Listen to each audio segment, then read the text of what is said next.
Let's dive into a really fascinating paradox, one that sits right at the heart of business education. You have these incredible institutions that teach the science of management, but are they actually any good at managing themselves? It's a huge question, and it goes right to their credibility. So that brings us to the big question. Do business schools really walk their talk? I mean, these are the global centers for management theory, right?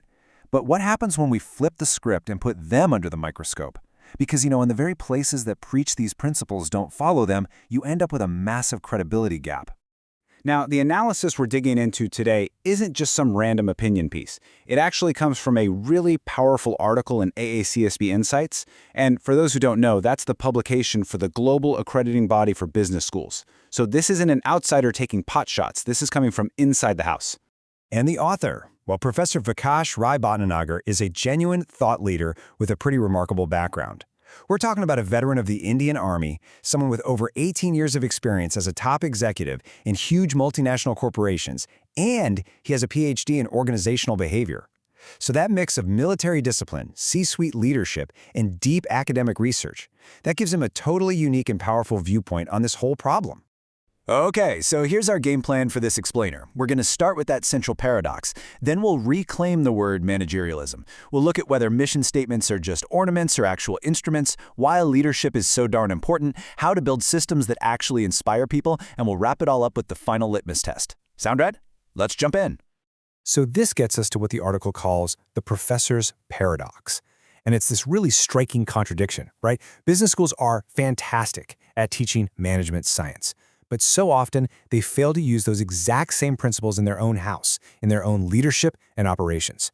And this is not a small thing. It cuts right to the core of their entire mission.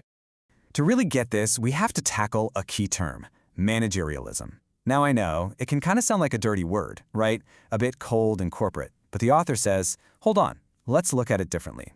At its best, managerialism isn't about chasing profits at all costs. It's about the strategic and, this is the key part, the ethical use of management tools to push a mission forward and make a real, lasting impact. And that brings us to two very different ways of looking at this. You see, the twisted version of managerialism, the one that's all about numbers, can completely hollow out an organization, leaving it without a soul. But when you see it as a tool for ethical, mission-driven leadership, well, that's how you build real, lasting value. Let's break this down. On the left, you've got input management. This is all about looking good on paper, chasing rankings, boosting enrollment numbers. It's the shiny stuff. But on the right, you've got output management. And this is about what truly matters, creating real value for students and graduates. It's about their success. Which one sounds like a better way to build an institution? So what does this output management look like in the real world?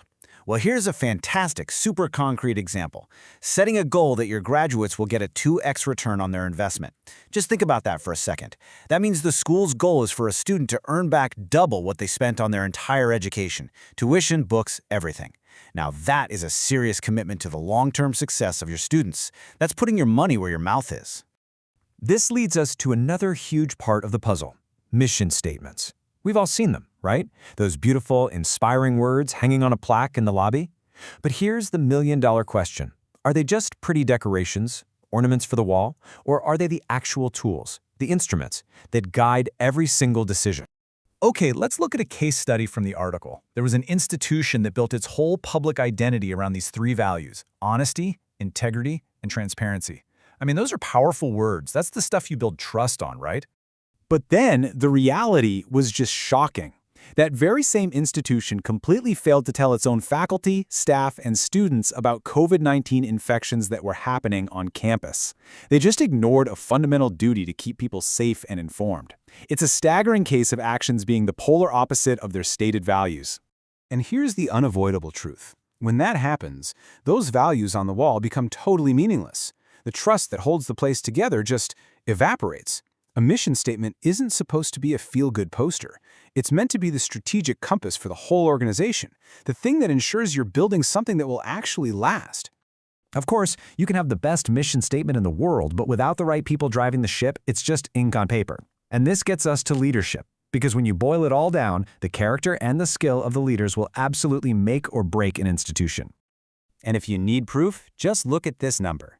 A 2024 McKinsey study found that a jaw-dropping 45% of a company's performance can be traced directly back to the CEO. Let me say that again, almost half. So yeah, leadership isn't some kind of soft skill. It is the single biggest factor for success, period. So what's the fix? Well, the path forward really comes down to two crucial things. First, you've got to appoint leaders who have not just a great vision, but real integrity and character. And second, you have to build a strong board of directors, people who are there to demand accountability, not just a club that rubber stamps whatever the leader wants. All right, next up, performance management systems. Now, these are supposed to be the tools that help everyone achieve big goals. But let's be real. How often do they just feel like instruments of control that completely demoralize the very people they're meant to help? And you're not going to believe this example of a terrible system. The article talks about a school where faculty members had to get prior written approval just to attend an online training course on their own free time. Can you imagine? That doesn't inspire anybody. It just builds resentment and crushes any desire to grow. But hey, there is a much better way. This 5-step model totally flips the script. It's collaborative, it's transparent, and it's driven by peers. And just look at that last step, celebratory governance. Imagine if, instead of a dreaded annual review, it was a time to actually celebrate wins, share what works, and solve problems together.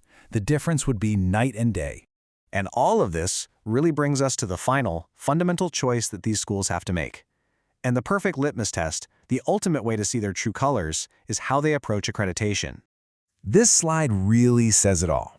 For some schools, accreditation is just a checklist to be ticked. It's a performance for the reviewers, a game of appearances. But for the great schools, it's a true catalyst. It's a powerful opportunity to genuinely get better, to strengthen what they do, and to create real, lasting value. So in the end, the choice really couldn't be more clear. Are these institutions just built to conform, going through the motions and chasing hollow goals that just erode trust? Or are they built to last, showing the kind of courageous, ethical leadership it takes to create something truly meaningful? The answer to that question is going to define the entire future of business education.